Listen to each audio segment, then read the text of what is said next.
दिल्ली विधानसभा चुनाव में अवध ओझा की करारी हार। तमाम युवाओं को आईएएस आईपीएस बनाने के लिए यूपीएससी की कोचिंग चलाने वाले अवध ओझा आम आदमी पार्टी के टिकट पर पड़पड़गंज विधानसभा सीट पर चुनाव लड़ रहे थे। उनको 28,072 वोट मिला है। वो बुरी तरीके से बीजेपी की उम्मीदवार रविंद्र सिंह नेगी के 74,060 वोट मिले। इसके अंतर से उनको एक करारी हार मिली।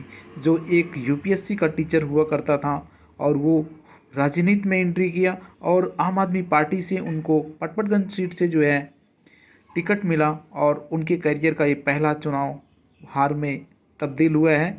और बीजेपी के लिए ये सीट दिल्ली की चुनाव जीतना बहुत ही ज़रूरी था, क्योंकि दिल्ली में बीजेपी की 27 साल बाद बीजेपी की सरकार पूर्ण बहुमत से बन गई है और इसका शपथ बहुत जल्दी लेने वाले हैं। बीजेपी और नरेंद्र मोदी की अब तक की ये जो है सबसे बड़ी जीत मानी जाएगी।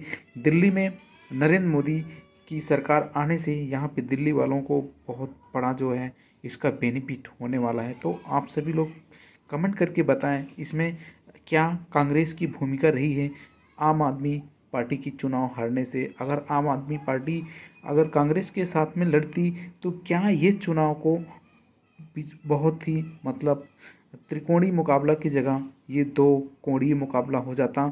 यहाँ पे बीजेपी को जो है और ज़्यादा संघर्ष करना पड़ सकता था, क्योंकि कांग्रेस ने अलग से चुनाव लड़ा है और इसकी वजह से आम आदमी पार्टी को ये बहुत सारी सीटों को कम मार्जिन के अंतर से ये मनीष सिसोदिया थे जिनको लगभग 600 वोटों से हार का सामना पड़ा है। केजरीवाल हार चुके हैं। दिल्ली के तमाम बड़े बड़े जो नेता हैं वो इस चुनाव में उनको करारी हार मिली है।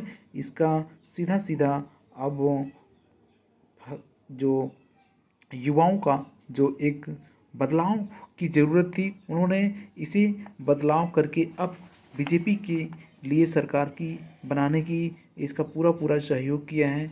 तो बीजेपी अब दिल्ली के लिए क्या नए नए क्या अच्छे क्या यहाँ पे प्रदूषण मुक्त हो दिल्ली सरकार अब कर पाएगी।